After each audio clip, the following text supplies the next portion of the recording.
The shawl was draped across Sheriff Dale Harding's saddle like an accusation.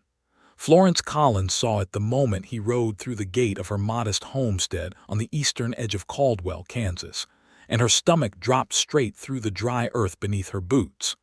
The late afternoon sun caught the deep crimson fabric, the hand-stitched roses along the border, the fringe her mother had knotted one by one before she died. There was only one shawl like that in all of Sumner County, and every soul who knew Florence Collins knew it belonged to her. She had left it at Emmett Turner's ranch. She knew it the instant she saw it, and she knew with terrible certainty that Sheriff Dale Harding knew exactly where it had come from, because Dale Harding made it his business to know everything that happened within 20 miles of that courthouse square, especially anything that involved Emmett Turner, the man he had despised with every fiber of his lawman's soul for the better part of 3 years. "Miss Collins," Harding said, and he did not tip his hat. He never tipped his hat to her, not since she had refused his dinner invitation last spring with words that had apparently lodged themselves in him like splinters. He was a broad-shouldered man, Sheriff Harding, with a jaw like carved limestone and eyes the flat gray of a sky fixing to storm. He wore his badge the way some men wore a weapon, pointed outward, meant to wound. "I believe this belongs to you." He held the shawl out at arm's length, pinched between 2 fingers as though it carried disease. Florence did not move from the porch. She gripped the post beside her until the wood bit into her palm and forced herself to meet his eyes without flinching, though every nerve in her body was screaming. "Where did you find it?" It was the wrong thing to say. She knew it the moment the words left her mouth, because the way Harding smiled told her he had been hoping she would ask exactly that. It was the smile of a man who had been handed a gift he had not expected but had always wanted. "Out at the Turner place," he said. "On his porch railing, if you can believe it, hanging there like somebody left it in a real comfortable hurry." The implication coiled through the air between them like smoke. Florence felt heat climb her throat, not shame, not quite, but the particular fury that comes from knowing a man is trying to make something innocent look wicked, because it had been innocent, or mostly innocent. Or it had started that way, and what it had become by the time she had ridden home in the fading light of yesterday evening was something she had not yet found the right words for, even alone in her own thoughts. "I was there yesterday afternoon," she said. Her voice came out steadier than she had any right to expect. "His fence line needed surveying, and he asked for a second opinion on the deed measurements. You know perfectly well I was trained as a land surveyor's assistant before I came to Caldwell." "I know what you were trained as," Harding said. "I also know what time it was when you rode out of his property. I have a deputy who saw you." There it was. The trap sprung with practiced ease. Florence stepped off the porch. She walked to him deliberately, holding her chin level, and she took the shawl from his outstretched fingers without touching his hand. The fabric was warm from his saddle, and holding it felt suddenly like holding evidence of something she had not yet decided how to defend. "Thank you for returning it, Sheriff," she said. "That was neighborly." The word landed exactly as she intended it, setting a hard boundary around what this visit was and was not. He was a neighbor. He was a public servant. He was not a man who had any claim on her movements or her choices or where she chose to leave her belongings. Harding's jaw tightened. He looked at her for a long moment, long enough to be rude, long enough to make a point, and then he pulled his horse around. "You be careful out there, Miss Collins," he said without looking back. "The Turner place has a dark history, and dark histories have a way of reaching forward." She watched him ride out through her gate and down the packed earth road toward town, and she held the shawl against her chest with both hands, and she thought about Emmett Turner and everything that had happened in the 36 hours before that shawl came back to her, and she understood with bone-deep clarity that the story between them had not yet reached its ending. It had, in fact, barely found its beginning. It had started 4 days earlier, which in the grand arithmetic of the frontier was barely enough time for anything serious to take root. But the frontier had its own rules about time, and Florence Collins had learned them in the 3 years since she had arrived in Caldwell as a widow of 28, carrying a surveying kit and a grief that had not yet finished its work on her. She had come west with her husband, Robert Collins, in the spring of 1879. Robert had been a good man in the careful, quiet way that some men are good, dependable and honest and not given to cruelty, but the Kansas frontier had not suited him the way it had suited her. He had caught a fever in the winter of 1880 and was gone before February finished. Florence had buried him in the Caldwell Cemetery, in ground that was still half frozen, and she had stood over the mound of dark earth in her black dress and her crimson shawl, and she had made a decision that surprised her. She was staying. She had not come west to follow a man. She had come west because she had always felt the pull of open country, the kind of landscape that required something real from a person. Robert's death was a grief she carried honestly, but it had not undone her.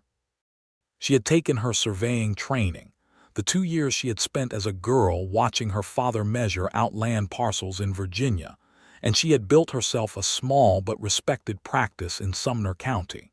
She surveyed land disputes. She helped homesteaders establish their boundaries. She testified at the courthouse when needed, and she did it with a precision that had earned her a grudging respect from men who had not initially wanted to give it. She was 31 now, in the spring of 1882, and she had learned to live without flinching, which is a different thing entirely from living without feeling.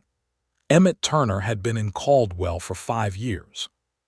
He had come from Missouri in 1877 with $100, a string of 3 horses, and a reputation that preceded him in the complicated way that reputations do on the frontier, partly earned, partly invented, partly the result of someone else's story getting attached to the wrong man's name. He had built the Rocking T Ranch from absolutely nothing, clearing the land himself, running cattle, hiring 2 hands and then 3. Until by 1882, it was a working operation that any serious rancher would have respected. The dark history Harding had referenced was real, in the way that dark histories on the frontier are always real, which is to say complicated and not entirely fair. In 1880, Emmett had been accused of running stolen cattle through his operation. The accusation had come from a man named Gerard Vass, a cattle agent with connections to the local beef trust that was trying to consolidate the grazing land in the area. The trial had been brief and the acquittal had been complete, but acquittals on the frontier did not erase suspicion the way they were supposed to. They left a residue. Harding had been the arresting officer, and he had never recovered from the verdict. What Florence knew about Emmett Turner before that Tuesday morning when she rode out to his property was mostly second-hand. She had seen him in town a handful of times over the years, a tall man with dark hair going slightly silver at the temples, broad through the chest and shoulders from years of genuine physical labor, with hands that looked like they had been carved by work and weather. He was perhaps 35 or 36, she had guessed. He was not what anyone would call sociable in the ordinary sense, but he was not cold either. He was simply contained, like a river that ran deep and did not make a great deal of noise about it. She had spoken to him twice before the Tuesday. Once at the land office, where they had both been waiting to file documents and had exchanged perhaps 4 sentences about the survey errors in the county map. Once at the mercantile, where he had reached past her to retrieve a sack of coffee from the top shelf and had apologized with a formality that she had found, privately, rather charming coming from a man who looked like he could rope a longhorn without breaking a sweat. The reason she had ridden out to the Rocking T on that Tuesday was professional. His deed had a discrepancy. She had noticed it while reviewing the county records for a neighboring parcel, a surveying error that placed his eastern boundary line approximately 40 feet east of where it actually should have been, which mattered enormously because those 40 feet included a section of creek bank with the only reliable water source for that part of the range. If the error was not corrected, he was at risk of a boundary challenge that could take that water access from him. She had sent him a note 3 days earlier explaining this in professional terms, and he had written back in a hand that was unexpectedly neat and deliberate, asking her to come out at her convenience to review the measurements together. She had told herself it was purely business. She was almost certain she had believed it. She rode out on Tuesday morning with her surveying equipment loaded in the saddlebag of her gray mare, Clover, and she arrived at the rocking tee just past 10 in the morning, when the light was still kind and the wind was low. The ranch was larger than she had expected. The main house was built from good timber, nothing fancy, but solid and well-proportioned, with a porch that ran the full length of the front and a kitchen garden along the southern wall that suggested someone had planted it with care. 2 cowhands were moving through the yard near the barn, and they both looked up when she rode in, and then looked away with the studied indifference of men who had been instructed to mind their own business. Emmett Turner came out of the barn when he heard the horse. He was wearing work clothes, a dark shirt with the sleeves rolled to the elbows, worn canvas trousers, and boots that had seen considerable distance. He had a hat pushed back on his head, and he was carrying a pair of leather gloves that he tucked into his belt as he walked toward her.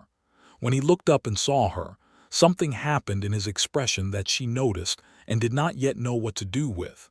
Not surprise exactly, more like recognition of something he had been half expecting and had not quite prepared for. "Miss Collins," he said. He reached up and helped steady Clover's bridle as she dismounted, which was a courtesy, not a presumption, because Clover sometimes shied at new places. She did not know how he knew that, and then she realized that a rancher would simply know horses the way she knew survey markers. "Thank you for coming. I appreciate you responding so quickly," she said, and she meant it. Most landowners she wrote to about deed errors took weeks to reply if they replied at all. "The discrepancy is significant. I thought you should see it before anyone else noticed." He looked at her steadily. He had dark eyes, she noted, a deep brown that was almost black in certain lights, and they had a quality of attention about them that she found simultaneously comfortable and unsettling. Comfortable because it was genuine, unsettling because she was not used to being looked at as though what she said actually mattered. "That's a considerable thing to do for someone you don't know," he said. "It's my job," she said. "Your job is surveying land your clients pay you to survey," he said. "Looking out for a stranger's deed error isn't in anybody's job description." She considered that for a moment. "I suppose I find loose ends professionally irritating," she said. "The error was there in the county map. It bothered me." The corner of his mouth moved. It was not quite a smile, but it was adjacent to one. "Well," he said, "I'm grateful for your irritation, Miss Collins. Come and show me what you found."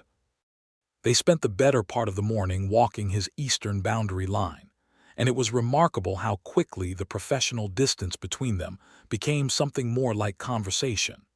Not inappropriate conversation, not rushed toward intimacy, but the kind of genuine exchange that happens when 2 people discover they are both paying attention to the world in a particular way, and find that quality unexpectedly rare and pleasing in another person.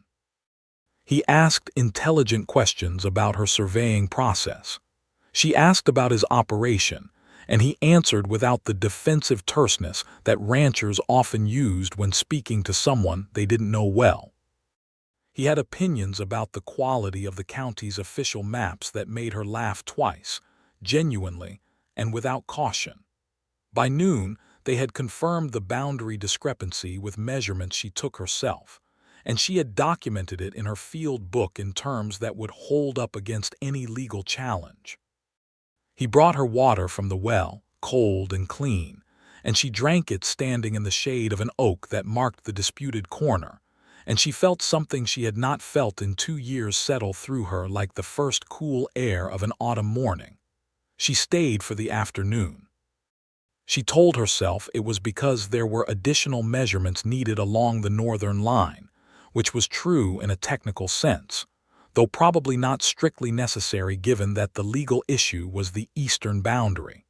She stayed because she was not ready to leave, and she was honest enough with herself, even in that moment, to recognize that fact without fully understanding what to do about it. He made coffee on the porch in the middle of the afternoon, and they sat in the chairs there with their cups and the field book open between them on the railing, and they talked for a long time about things that had nothing to do with surveys.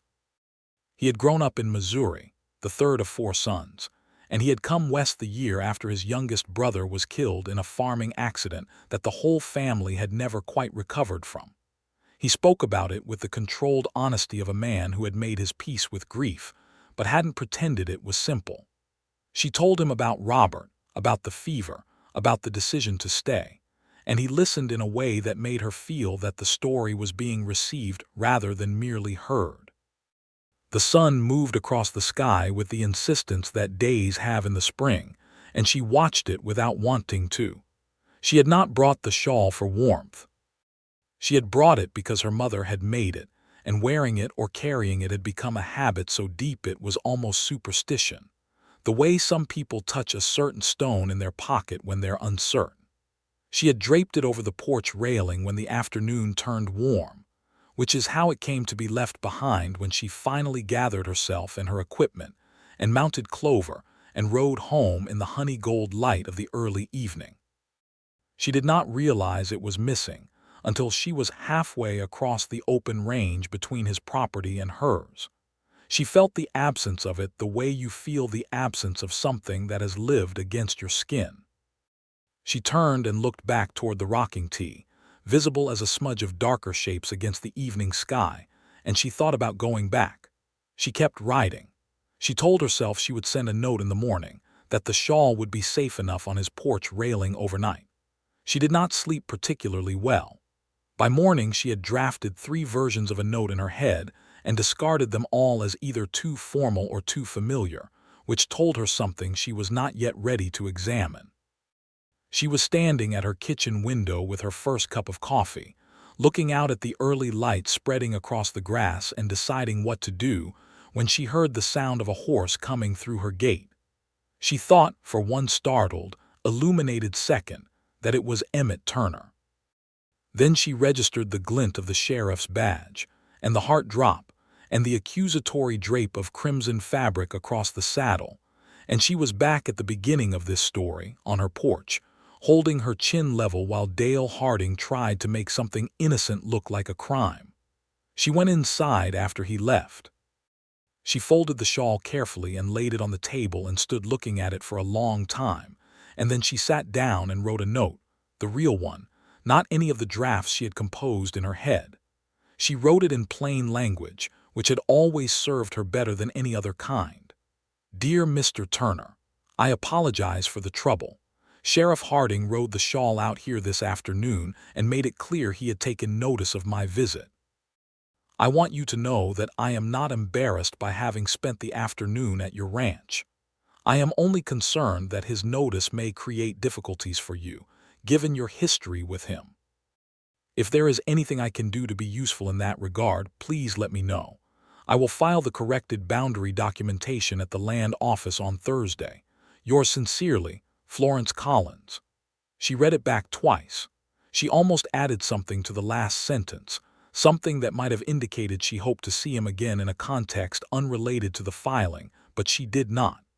She folded it and addressed it and rode it into town herself that afternoon, leaving it with the postmaster. His reply came the following morning. She was in her yard splitting kindling when her neighbor's boy rode up with an envelope, grinning in the way that children grin when they suspect they are carrying something important, and she gave him a penny and waited until he was out through the gate before she opened it. The handwriting was the same neat, deliberate hand as before. He had written, Dear Miss Collins, I appreciate your concern, but I have had worse trouble from Dale Harding than a disapproving look, and I expect I'll survive this one too. I am more concerned about the fact that you left here yesterday, apparently troubled enough that you forgot something that matters to you. I noticed the shawl on the railing while it was still light and thought about writing it over myself, but it seemed presumptuous. I am glad it was returned safely.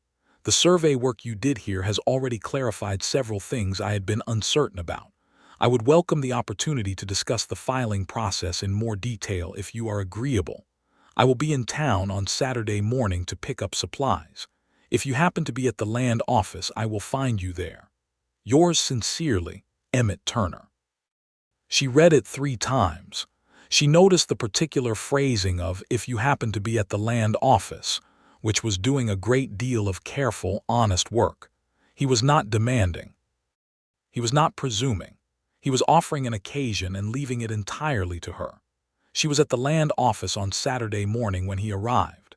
Saturday in Caldwell was always busy, the weekly congregation of ranchers, farmers, merchants, and the various people whose business kept the frontier town functioning.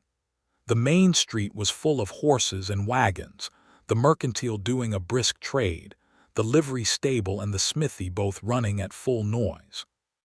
Florence had arrived early and filed the corrected boundary documentation by 9 o'clock, then lingered over a conversation with the land clerk about the county map revisions that needed to happen as a result of several recent survey corrections, of which Emmett's was one. She was still in conversation when she heard the door open behind her and felt, without turning around, a shift in the quality of the air in the room. She turned anyway, because you always turn toward what you feel regardless of whether it makes any logical sense. Emmett Turner stood in the doorway of the land office with his hat in his hand and sunlight behind him. He was wearing cleaner clothes than the work shirt she had seen him in on Tuesday, a dark vest over a white shirt, and he had shaved, which was a detail she registered without meaning to and could not entirely unregister. He looked in that moment and in that light like a man who had made a particular kind of effort and was hoping it would be understood without having to be explained. "Mr. Turner," she said. "Miss Collins," he said. He nodded to the land clerk. "Morning, Walter." Walter, who had worked at the land office for 11 years and had seen every variety of human interaction that a frontier county could produce, looked between them with the mild, benevolent expression of someone who was choosing to be professionally blind, and gathered his papers to move to the far end of the counter. Emmett crossed the room. He stopped at a respectable distance, the width of the counter between them. "Did the filing go through all right?" "Without any difficulty," she said. "Your eastern boundary is now correctly registered. I also noted the issue in the county map corrections log, which means the official cartographer will update the base map at the next revision cycle." He nodded. He was looking at her with that quality of attention she had noticed at the ranch, and she found herself meeting it with something she could not quite classify as comfort but was moving in that direction. "Thank you," he said. Then, after a pause that was long enough to have a shape to it, "Can I buy you a cup of coffee, Miss Collins? The hotel does a decent pot on Saturday mornings." The hotel coffee shop was a public space on a busy Saturday morning. There was absolutely nothing inappropriate about one adult professional accepting another's offer of coffee in a public establishment. She knew that. She also knew that Caldwell was a small town and that Sheriff Dale Harding had a habit of being visible on Saturday mornings, moving up and down the main street on his weekly patrol with the deliberate thoroughness of a man who wanted to be noticed. "Yes," she said. "Thank you, Mr. Turner. I would like that." They walked to the hotel together, not touching, maintaining the polite distance that the street and the situation required, and she was aware of the looks that followed them, not hostile looks mostly, but the particular alert curiosity of a small community that notices departures from routine. 2 of the women she knew from the church auxiliary turned and watched them pass with expressions that were trying to be neutral and mostly failing. The hotel coffee shop had 6 tables, 3 of which were occupied. They took the table by the window, and the girl who served them brought 2 cups and a pot of coffee that was, as Emmett had promised, decent, which in Caldwell in 1882 meant it did not taste entirely of ash and old leather. They talked for an hour. Genuinely talked, the continuation of Tuesday's conversation but expanded now, no survey measurements as a practical frame, just the 2 of them and the coffee and the morning light through the window. He asked her about her work before Caldwell, and she told him about Virginia, about her father's surveying practice, about the years she had spent as his assistant, about how she had wanted a formal education in the discipline, but had encountered the particular wall that women encountered when they attempted to formalize knowledge that men preferred to believe only they possessed. She told it without bitterness, though there had been bitterness once, and he listened in the same way he had on Tuesday, with genuine attention and without the reflexive defensiveness that some men brought to such conversations, the need to explain or excuse or minimize. He told her more about the trial. She had not asked, but he offered it with the directness of a man who had decided it was better to address a hidden thing than to let it continue being hidden.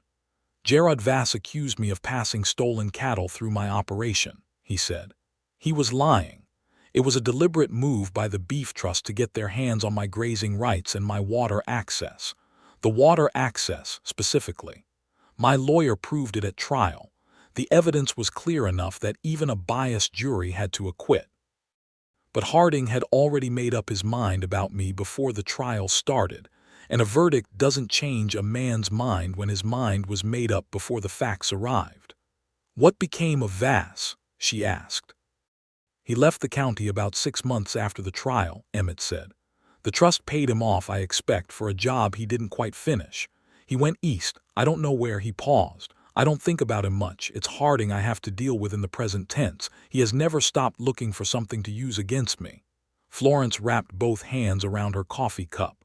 He rode that shawl to my house himself, she said. He could have sent a deputy. He came himself. I know, Emmett said. That was a message. To both of us. Yes, he said. He looked at her directly. I want you to know that I understand if that changes anything. My situation with Harding is my own to manage. I don't want it to become a problem for you.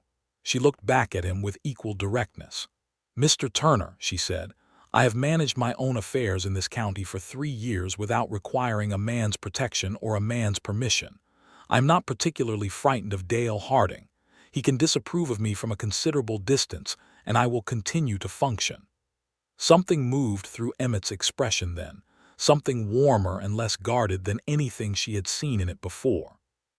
No, he said, I don't imagine you frighten very easily, Miss Collins. Not about things that don't deserve it, she said. He smiled then, a real one, without the careful reservation that had contained the earlier almost smiles, and she felt the full force of it reach her across the table in a way that rearranged something in her chest that she had thought was reasonably well settled. After the coffee, he walked her back to the livery where she had left Clover. They stood in the yard there for a moment in the late morning sun, and there was the particular weight in the air between them of things that had not yet been said but were present and leaning forward. I am going to need to do some additional survey work along my northern and western boundary lines before the summer, he said. It would make sense to have the same surveyor who corrected the eastern line do the complete boundary survey. That would make professional sense, she agreed, with the small, careful warmth of someone who recognized an honest excuse being offered. I'll write to arrange it, he said. I'll look for your letter, she said. She rode home with the crimson shawl tucked around her shoulders against the morning wind, and she thought about everything and tried to think about nothing. And she arrived at her homestead in the early afternoon feeling more alive than she had in 2 years, which was a terrifying and wonderful thing to feel. The letter came on Monday. It set the following Wednesday for the next survey session, and it was formal in all the appropriate ways, and at the bottom, after the signature, there was a single additional line that had not been there in the first letter. It said, I hope the coffee on Saturday was agreeable. It was the best Saturday morning I have had in some time. She pressed her hand flat against that last line and felt something warm spread from the paper into her palm. She wrote back the same day. She confirmed Wednesday and included, after her own signature, the corresponding admission. The coffee was excellent. Wednesday feels a long way off. Wednesday came in the way that days come when they are expected and anticipated, too slowly and then, once arrived, too quickly.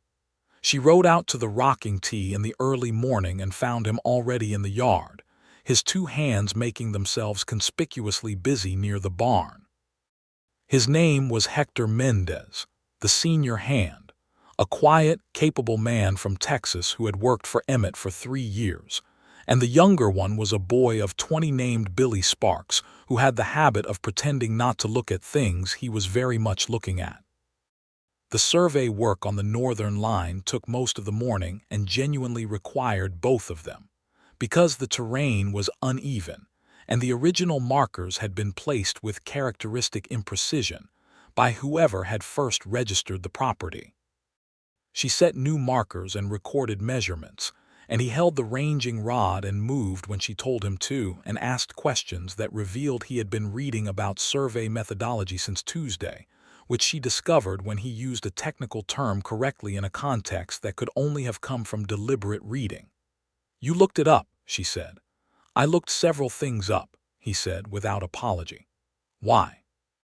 He considered the question with the seriousness she was learning he brought to everything. "Because you know things I don't," he said, "and I'd rather understand what you're doing than stand here holding a stick like a man with no curiosity." She laughed. She turned away so he would not see how fully she laughed, which was probably unsuccessful given the open terrain.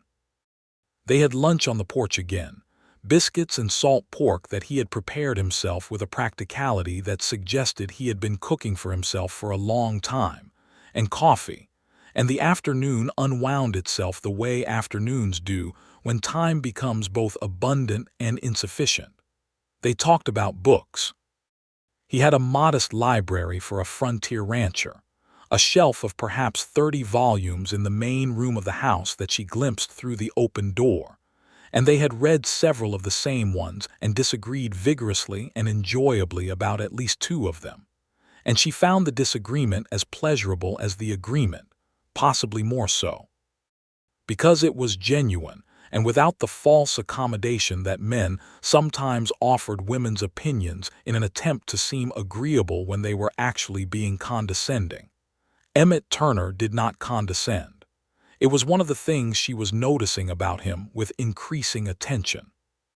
He had opinions, and he held them with confidence, but he held them the way a good man holds anything, with the understanding that they were his and not necessarily the final word on the matter.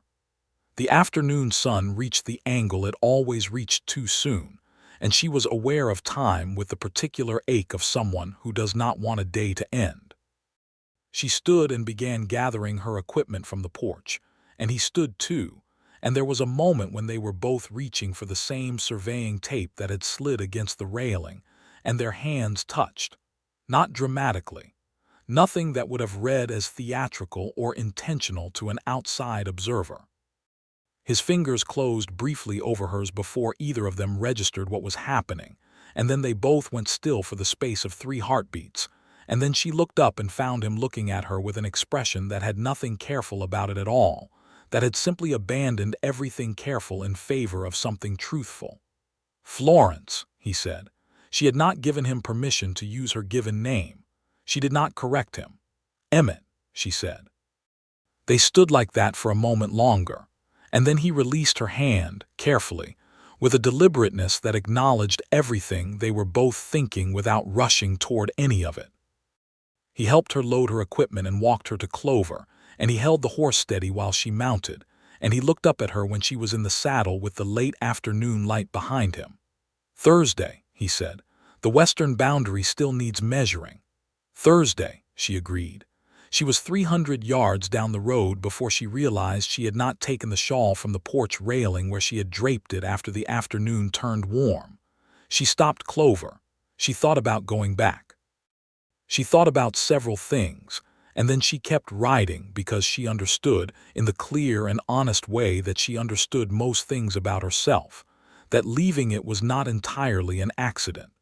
It was a small and entirely human act of postponement, a reason to return that did not require either of them to manufacture one.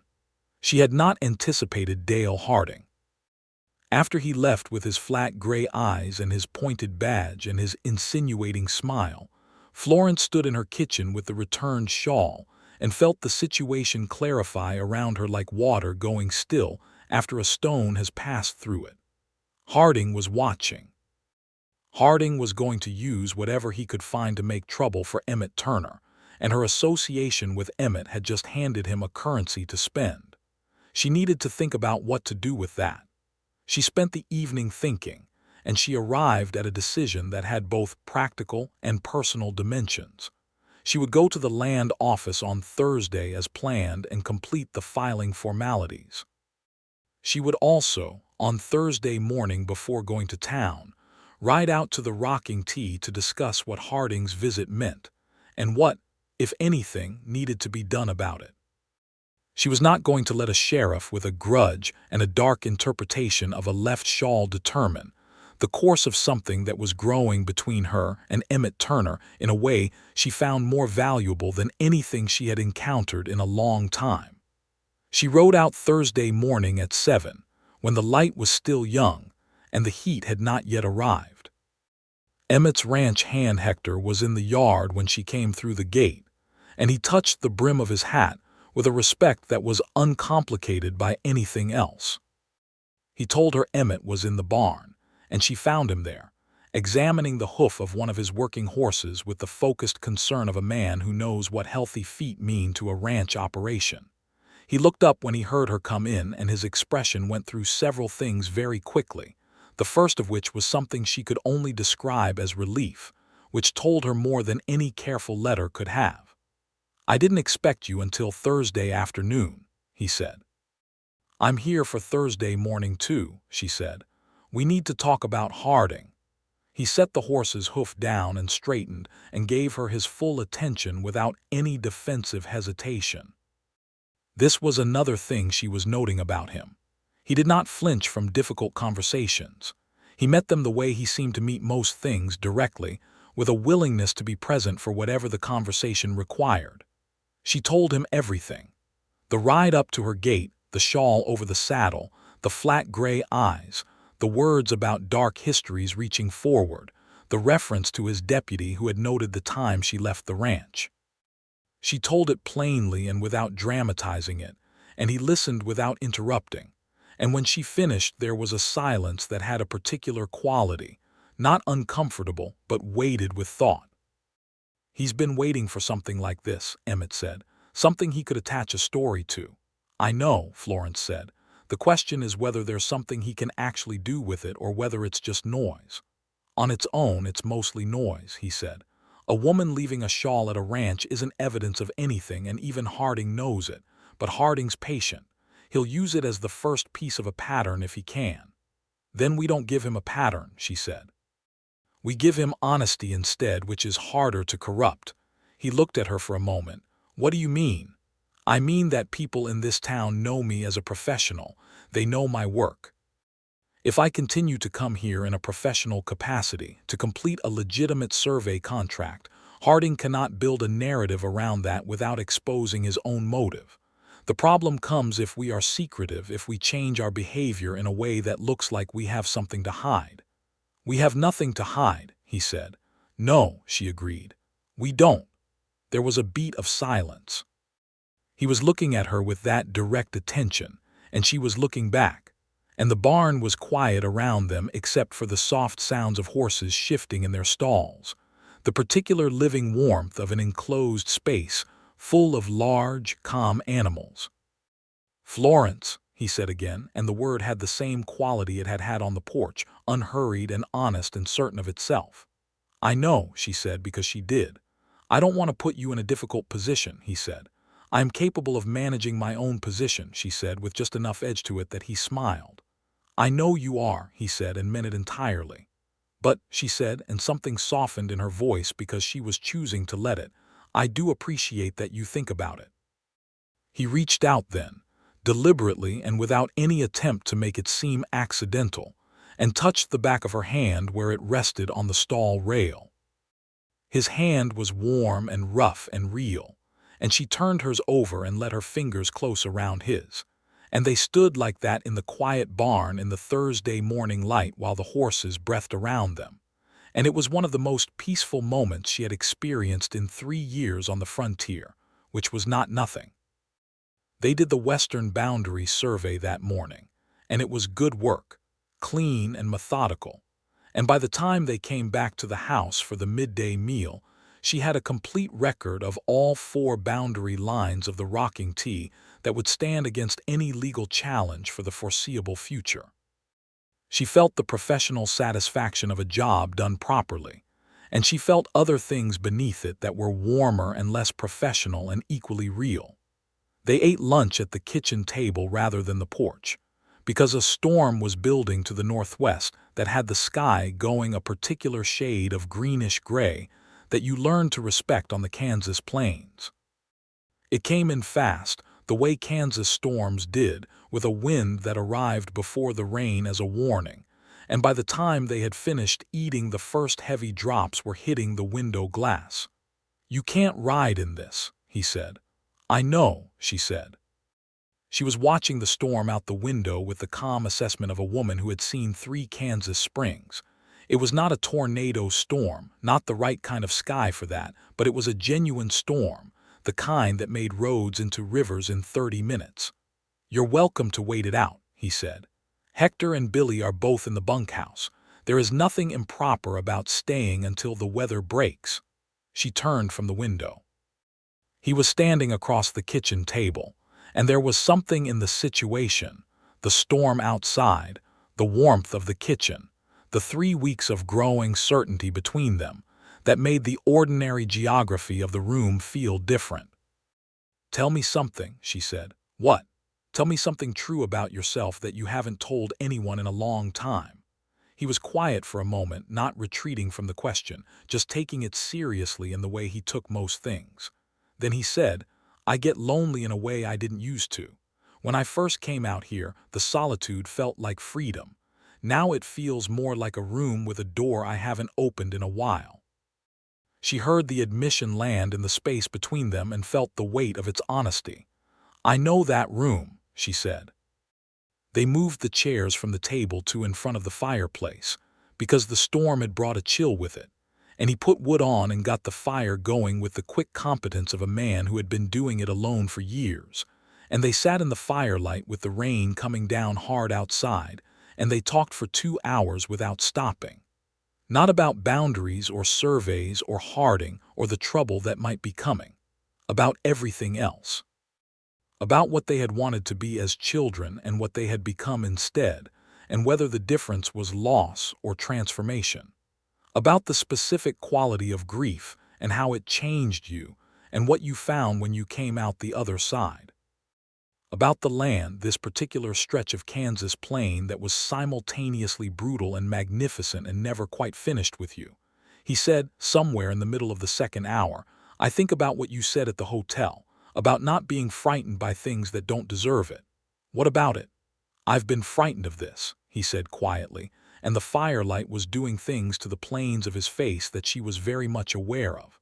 "Not of you, of what I feel when I'm around you. It's been a while since I felt something that had this much weight to it." She understood what it cost him to say it clearly, without deflection. She understood it because she was sitting beside it herself. "I know," she said again.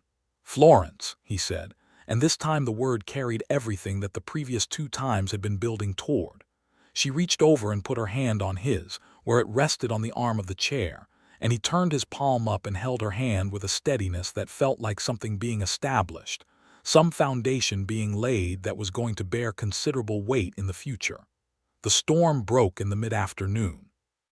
The sky went from gray to clearing with the abruptness that Kansas weather managed, and she rode home in the wash-clean late afternoon air with the shawl around her shoulders and her equipment on Clover's flank, and a feeling that she recognized, carefully and without rushing, as the beginning of something she intended to be serious about.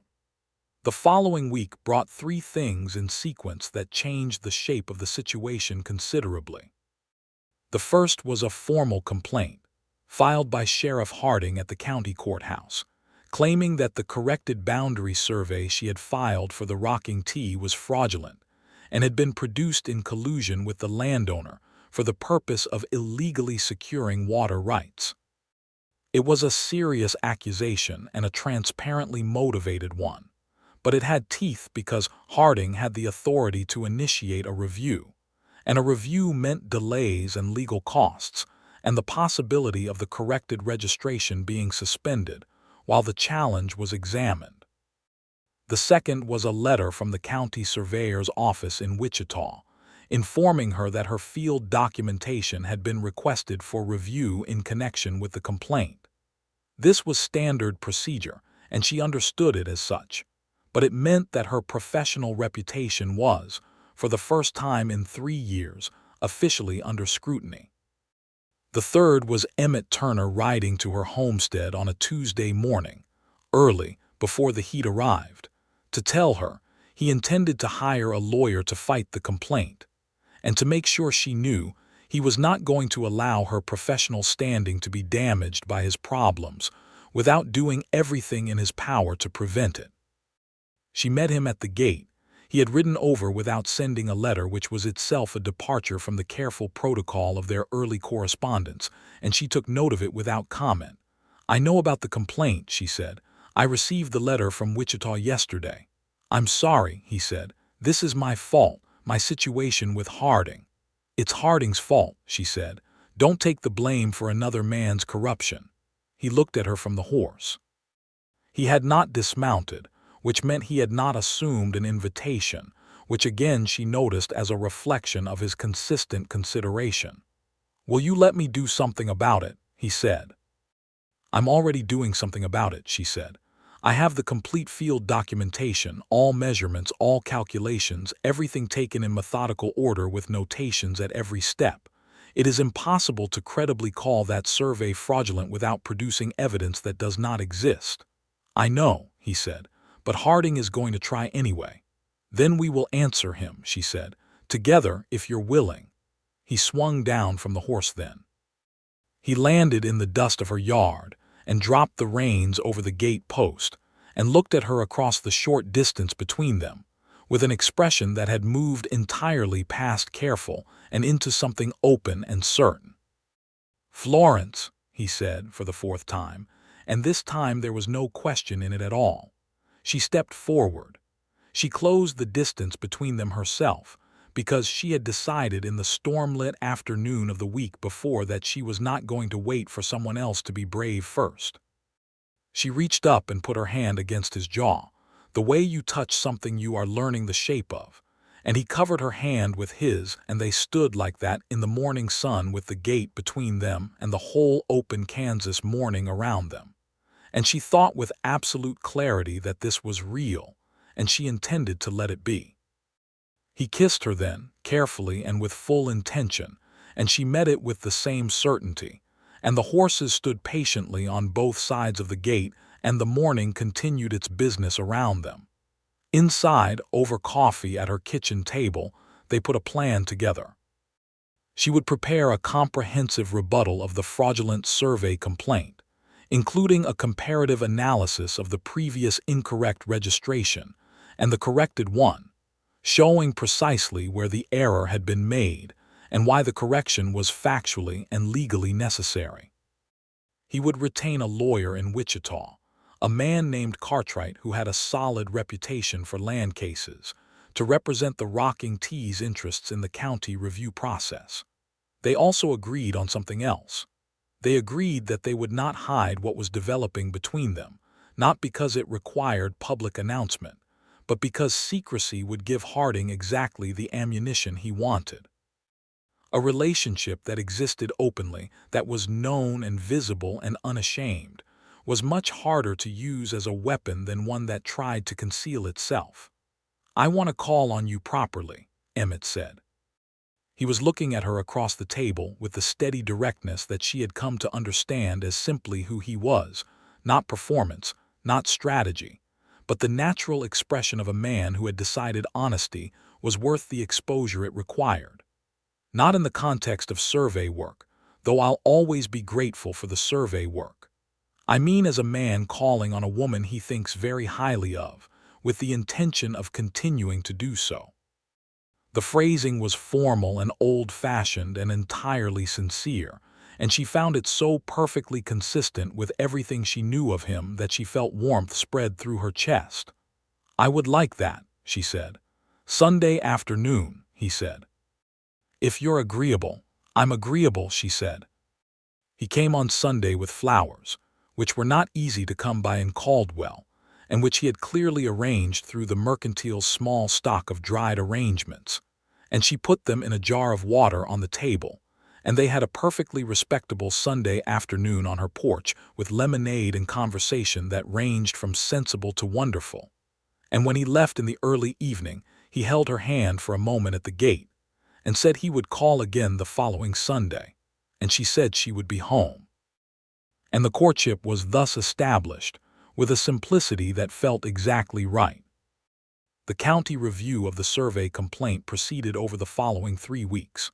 Florence submitted her documentation to the county surveyor's office in Wichita, including 47 pages of field notes, calculations, and comparative analysis. She also wrote a formal letter to the county surveyor himself, a methodical man named Abernathy, explaining the history of the error in the original registration and the precise process by which she had identified and corrected it. Emmett's lawyer, Cartwright, filed a counter-complaint in parallel, documenting a pattern of interference by Sheriff Harding in matters related to the rocking tea, including the wrongful arrest of 1880, the subsequent conduct during and after the trial, and now this fraudulent survey challenge. The review took 3 weeks. The outcome, when it came, was decisive. The county surveyor's office confirmed that Florence's survey was accurate and methodologically sound, that the original registration had contained a clear and demonstrable error, and that the correction was legally and factually necessary. The complaint was dismissed.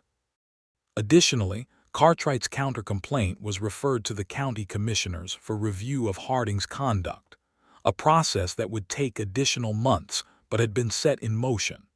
Florence received the decision letter on a Wednesday morning and read it at her kitchen table with her coffee going cold, and a feeling of satisfaction that was both professional and personal. She rode out to the rocking tea that afternoon without waiting for an invitation or a letter or any occasion, other than the fact that the news was good, and she wanted to tell it to someone she cared about directly.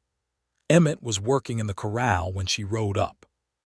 He came to the fence rail when he saw her, and she dismounted and told him, and his expression did something she had not seen it do before. It went quiet and then it went open in the way that relief does to a face when the relief is genuine and deep and has been a long time coming. "It's over," he said. "The complaint is over," she said. "Cartwright's counter-complaint will take longer, but the survey matter is settled." He was quiet for a moment. Then he said, 3 years. "I know," she said. He reached over the fence rail and took her hands in both of his, and she felt the tension leaving him through the warmth of that contact, the release of something he had been holding without acknowledgement for longer than was good for any person. "I owe you something I don't have the right word for yet," he said. "You don't owe me anything," she said. "Though if you wanted to make me a decent supper, I wouldn't object." He laughed. It was a full, unguarded laugh that she had not heard him produce before, and it lit up his whole face in a way that rearranged her understanding of him slightly, adding a dimension she was deeply glad to have found. He made supper.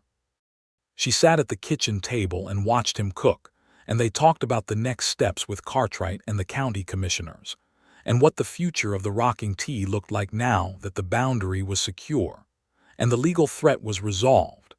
And it was a conversation that moved seamlessly between practical and intimate in the way that conversations do when two people have begun to trust each other at multiple levels simultaneously. Hector and Billy ate in the bunkhouse, as they usually did, and the evening was quiet and warm, and after supper they sat on the porch in the fading light, and she wore the shawl against the cooling air, and he sat beside her close enough that their shoulders touched, and they watched the sky go through all its colors without needing to describe them to each other.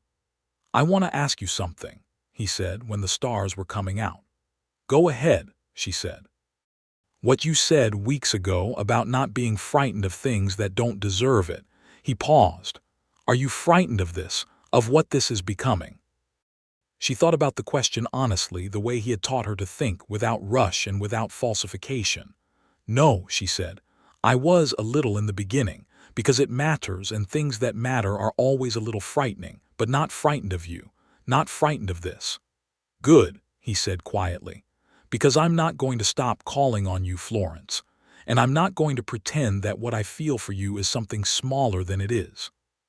She turned to look at him in the starlight, his profile against the darkening sky, the strong and honest face of a man who had been through enough to know what was real and was not going to mistake it. Emmett, she said, I would think considerably less of you if you tried. The summer moved forward with the warmth and the work that summers on the Kansas frontier require. Florence continued her surveying practice, which expanded slightly over the summer as her reputation for the meticulous boundary correction work became known, and she took on 2 new clients from the neighboring county and did the work with the precision and care that had always been her standard. Emmett ran the rocking tee through the summer cattle season, and Hector and Billy proved themselves again as reliable men, and the ranch had a good year in terms of the herd. They saw each other every Sunday and often during the week as well, and the courtship had the quality of something that both of them had been waiting for long enough that they were not inclined to waste it on caution. They read to each other. He had acquired 2 new books and she brought her own, and they sat on the porch of one house or the other and read aloud from things that interested them, and debated the ideas with the productive energy of 2 minds that were well matched and knew it. He told her about his family in Missouri, about his mother who had died when he was 20, about his older brothers who had stayed on the farm, about the brother whose death had been the rupture that sent him west. He told it without the containment of the early conversations, with the kind of openness that intimacy earns over time, and she received it the way she received everything he gave her, with full attention and without diminishment. She told him about her childhood in Virginia, about her father who had believed she was capable of anything she set her mind to, and had been unusual enough among men to act on that belief, about her mother who had made the crimson shawl over the course of 3 winters, and had given it to her the day she married Robert and moved to Kansas, pressing it into her hands at the train station with a look that said everything about what it meant to love someone across a distance. She told him about Robert with an honesty that was possible now because enough time had passed, the good parts and the difficult parts, and the particular grief of losing someone who was essentially good and watching the loss teach you things about yourself you had not known needed learning. He listened to all of it. He held it all without judgment, and without the need to respond with anything except presence, which was everything. In late August, on a Sunday afternoon when the heat had broken slightly, and there was a reasonable wind coming across the grass, he took her walking along the creek that ran through the southern corner of his property, the creek whose bank had been the subject of that first boundary dispute, and they walked in the shade of the cottonwoods with their hands linked, easy and comfortable and entirely natural. "Florence," he said. She knew his voice well enough by then to know what was in it before the sentence arrived. She stopped walking. She turned to face him. He was holding her hand in both of his and looking at her with the expression that had been building in him all summer, the one that had shed every layer of caution and arrived at the thing underneath, which was simply and completely love. "I need to ask you something," he said. "Yes," she said. He blinked. "I haven't asked it yet." "I know," she said. "Yes, anyway." He looked at her for a moment with that expression she loved, the one that arrived when she said something that delighted him, and then he laughed, and then he said it anyway because it deserved to be said aloud and she deserved to hear it. "Florence Collins, will you marry me?"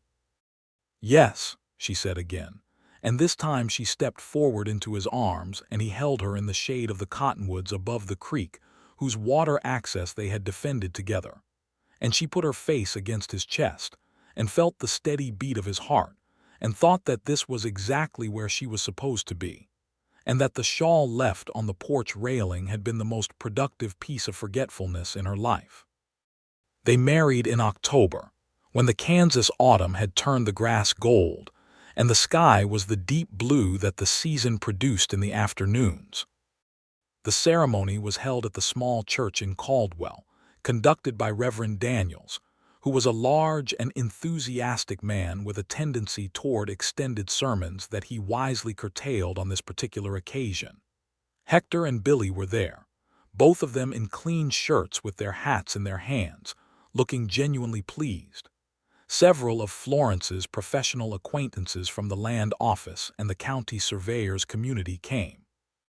A number of Caldwell townspeople came because Florence was respected in the community, and people were curious, and the frontier always valued a celebration. Sheriff Dale Harding was not present. He had been informed of the county commissioner's inquiry into his conduct, which was ongoing, and he was conducting himself with the careful restraint of a man who understood his position had become precarious. He had not been removed from office. Not yet, but the inquiry had placed him on notice, and he had consequently become considerably less interested in the affairs of the rocking tea Florence wore, a dress she had made herself from fabric she had ordered from St. Louis, a deep blue-green that she thought suited the season, and she wore the crimson shawl over her shoulders during the reception because the afternoon was cool, and because the shawl was hers, and it had been part of this story from the beginning, and it felt appropriate to let it be part of this. Emmett looked at her when she walked into the church, and his expression was the most undefended she had ever seen it, open and certain, and full of something she recognized as the same thing she felt when she looked at him, the specific, irreplaceable quality of a love that has been honestly earned and freely chosen. The Reverend said the words and they said theirs back, and when Emmett put the simple gold ring on her finger and the Reverend said the thing about man and wife, Florence thought about all the distances a person travels to arrive at the right place, and she felt grateful for every mile. They had the reception in the church hall, with food brought by various members of the community, and a fiddle player named Tomas who could keep a reel going for 20 minutes without stopping. Hector danced with a young woman from the mercantile who turned bright red and laughed every time he tried to lead. Billy Sparks sat in a corner and ate 3 pieces of pie with the focused dedication of a man performing a personal best. Emmett danced with his wife in the lamplight of the church hall, and she leaned her head against his shoulder between songs and felt the warmth of him and the solidness of him, and thought she had never understood before exactly what home meant, until it turned out to be a person. They drove back to the rocking tea that evening in the wagon, and the moon was rising over the flat Kansas plain, and the air was cold and clear, and she leaned against his shoulder on the wagon seat and watched the stars come out one by one, and did not say anything because there was nothing to say that the silence wasn't saying better. The winter of 1882 to 1883 was cold but not brutal, as Kansas winters went. They settled into the life of the ranch with a naturalness that still occasionally surprised her. How quickly 2 individual lives could find a common rhythm without losing anything essential about either one. She continued her surveying work through the winter, taking the cases that could be handled from field notes and calculations she had already collected, deferring new field work until spring. He ran the ranch through the cold months with the practical efficiency that she had come to understand was fundamental to who he was, someone who simply did what needed doing without drama or complaint. They read in the evenings by the fire and they talked, and they were quiet together in the way that people who have chosen each other well can be, without the silence feeling like absence. In March of 1883, Florence understood that she was expecting a child. She told Emmett on a Sunday morning, when the light was coming through the kitchen window the way spring light did, with a quality of possibility in it that made the world look newly made. She set her coffee cup down and looked at him across the table and said, "I think we are going to have company by autumn." He looked at her for a moment in which she watched understanding arrive in his face. And then his expression did the thing it sometimes did that she loved best. It simply went straight to the truest feeling it contained, which in this case was a joy so complete and uncomplicated that it looked almost like wonder. He came around the table and took her hands and held them and looked at her with that face and said, "Florence," for what she had lost count of as the number of times, and she said, "I know," because she always did, and he laughed and she laughed, and the morning was very beautiful. The pregnancy went well through the spring and summer. She reduced her field work after May, taking only the cases she could reach comfortably by wagon, and she spent more of her professional time on the documentation and office work that had always been part of her practice. Emmett was attentive without being overbearing, which was exactly as she had known he would be, bringing her things she needed before she knew she needed them, asking her opinion on ranch decisions with the consistency of a man who meant it as a genuine question rather than a courtesy. In August, the county commissioners completed their inquiry into Sheriff Dale Harding's conduct. The findings were significant. The report documented a pattern of harassment directed at the Rocking T beginning in 1880, including the wrongful arrest, the post-acquittal interference, and the fraudulent survey complaint. Harding resigned from the office of sheriff before the commissioners could recommend his removal, and he left Caldwell within the week. He rode east, and Florence watched the news of his departure move through the town with the particular combination of relief and discomfort that a small community feels when an authority figure turns out to have been less worthy of trust than they appeared. The new sheriff was a man named James Beaumont, who came with genuine references and a quiet authority that he wore without aggression. He came out to the Rocking T in his first week and introduced himself to Emmett with a handshake and no history attached to it, and Emmett came home and told Florence about it with an expression she had not seen him wear before, the look of a man standing in territory that had finally been cleared. Their son was born in September of 1883, on a warm fall night with the moon up and the whole ranch breathing quietly around them. Dr. Pruitt from Caldwell came out to assist, and Emmett stayed as close as allowed, and was in the room the moment the doctor said he could be, and the baby was placed in his arms with the weight and warmth and reality that no amount of anticipation fully prepares a person for. He looked down at the child with an expression Florence would remember for the rest of her life.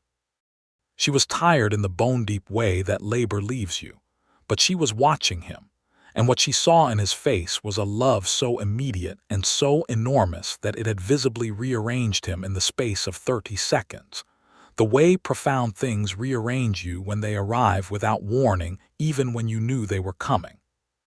"He looks like you," Emmett said. His voice was not quite steady. "He looks like a person who has just arrived and has no opinions yet," Florence said, which was honest, because newborns are not the most expressive of creatures. He laughed, that full, unguarded laugh, and she felt it fill the room. They named him James Robert Turner. James for no particular reason except that it suited him, Robert for Florence's first husband, because he had been a good man and had brought her to Kansas, and she was not the kind of person who erased what had been real in favor of what was current. Emmett had suggested it himself, which told her something she already knew but was glad to have confirmed.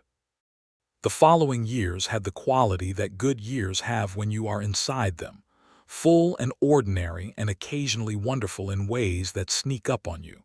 A particular afternoon light, a child learning to walk, a man you have chosen finding new dimensions you had not yet discovered, the satisfaction of work done well, and a place genuinely made into home. Florence took on a junior partner in her surveying practice in 1885. A young woman named Catherine Morris, who had come west from Ohio with the same combination of practical training and determination that Florence recognized immediately and mentored with genuine pleasure. Catherine was 22, precise and unafraid, and Florence took considerable satisfaction in watching her find the same professional footing that had taken Florence years to establish, a little faster because Florence had helped clear some of the road. The rocking tea grew through the mid-'80s. Emmett hired 2 additional hands and expanded the cattle operation, and by 1886, it was one of the more established ranches in Sumner County. Not the largest, but well-managed and respected, with a reputation for fair dealing that he had built slowly and carefully, and that was not going to be taken by anyone with a grudge and a borrowed story. In the spring of 1886, they had a daughter. They named her Eliza, after Emmett's mother, and she arrived in the world with opinions she announced immediately and maintained with vigor, which Florence privately regarded as an excellent characteristic, and which Emmett looked at with the particular expression of a father who suspects he is in for an education. James Robert, who was 2.5 by then, regarded his sister with the cautious interest of a small person encountering a new and confusing development in his world, and over the months that followed gradually shifted to a devoted protectiveness that made both his parents quietly pleased. Life on the frontier was never without difficulty. There were droughts and market shifts, and the constant hard work that running a ranch and a surveying practice both required. There were losses, a cold winter that took 2 of the horses, a case Florence lost at the county level that she had been certain was right and had fought hard for, the ordinary attritions of living. But the difficulties moved through a life that had a solid foundation beneath it, and they were met by 2 people who had established, through the particular combination of honesty and attention and chosen trust that is the actual architecture of love, a partnership that could bear weight. On a September evening in 1886, 4 years after the shawl had come back to her draped over a sheriff's saddle like an accusation, Florence stood on the porch of the rocking tea in the cooling air, wearing the crimson shawl around her shoulders, watching the light change across the Kansas plain while the sounds of the house moved around her. Emmett was inside, reading to James Robert, who at 3 was beginning to grasp stories, and she could hear Emmett's voice through the open door, low and patient and engaged. Eliza was asleep in her cradle in the corner of the main room, a small, determined person resting between opinions. The sun went down across the grassland in long red and gold ribbons, and the sky did what it always did at this hour in this place, became something vast and particular and impossible to be properly grateful for, but worth attempting. She stood in the middle of it and held the shawl and thought about the morning she had looked up and seen Dale Harding's gray eyes and the flash of crimson on his saddle. And she thought about how a piece of fabric could carry a whole life in one direction or another, depending on the hands it passes through. She heard the sound of Emmett's footsteps through the door, and then he was beside her on the porch, the way he always seemed to find her when she was in the middle of something like this, not intruding but arriving, the same quality that had marked everything between them from the beginning. He put his arm around her and she leaned into him, and they stood together looking out at the evening that was becoming night, and the shawl was warm between them. "He fell asleep during chapter 3, Emmett said. "He always falls asleep during chapter 3, she said. "I know. I think he likes the ritual more than the story." "Most people do," she said. He was quiet for a moment, holding her easily in the way that had become the most natural thing in her life, the particular warmth and weight of a person you have chosen to build your days with. "Florence," he said. She smiled. She had never told him how many times he had said her name that way, with exactly that quality, the way a name can carry everything a sentence might take 5 minutes to say. She suspected he said it the way he did because the word itself had become something to him, not just her name but the whole collection of everything that she was and everything they had built. "I know," she said. "I was going to say the stars are coming out," he said, "but I suppose you knew that too." "I did," she said. He laughed softly and she felt it in his chest against her shoulder. "Emmett," she said. "Yes. Thank you for riding that shawl over," she said. He looked at her, surprised for a moment, And then he understood she meant not the physical act of returning it, because he hadn't been the one to return it. Harding had, but the whole sequence that the shawl's return had set in motion. The confrontation and the clarity and the decision she had made standing on her porch with the sheriff riding away and the shawl in her hands. "I didn't ride it over," he said. "Harding did." "I know," she said, "but I like to think of it as you." He was quiet for a moment, thinking about that.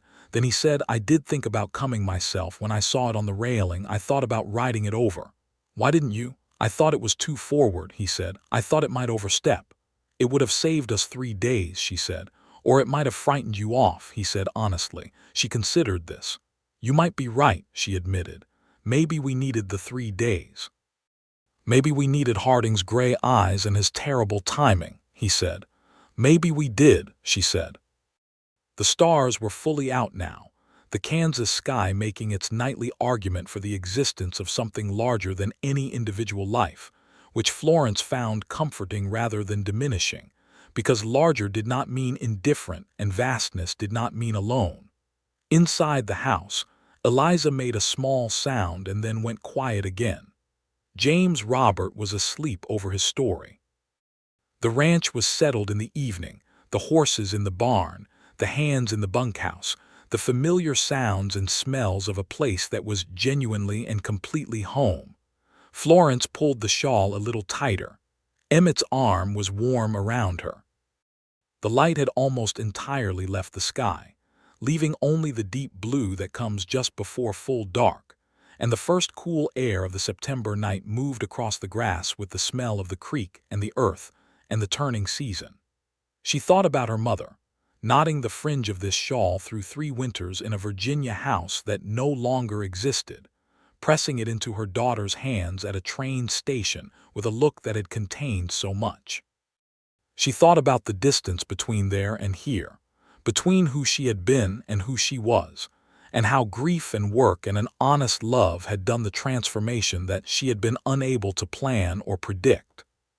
She thought about a Tuesday morning and a boundary line and a man who asked intelligent questions and read up on survey methodology because he was interested in what she knew. She thought about coffee at a hotel on a Saturday morning and a storm that made the road impassable and a fireplace in a kitchen, and the particular moment when she had understood that what was happening between them was real and worth protecting. She thought about a shawl left on a porch railing in the fading light of an afternoon when she had not wanted to leave, and a sheriff riding it back to her like a weapon, and the way she had taken it from his fingers and held it against her chest and felt the story beginning rather than ending. "I love you," she said to the evening and to Emmett and to all of it, the whole shape of how it had come to be. He held her closer. He pressed his lips against her hair. "I love you, Florence," he said, and it was true, simply and completely and without reservation, the way that true things are when they have been honestly arrived at and carefully kept. The night settled over the rocking T with the immense and friendly dark of the Kansas plain. The stars burned. The creek ran. The grass moved in the slight night wind. Inside the house, 2 children slept their childhood sleep, ordinary and irreplaceable. Florence Collins Turner stood on the porch in her crimson shawl with her husband's arm around her, and felt the full weight and warmth of everything she had built in this place, and was, without any qualification, at home. She did not leave the shawl on the railing that night. She took it inside with her, draped over her arm, and hung it carefully on the hook beside the door, where it would be easy to find in the morning, where it had been for 4 years now, where it belonged. Some things, she had learned, you only need to lose once to understand how much they are worth keeping.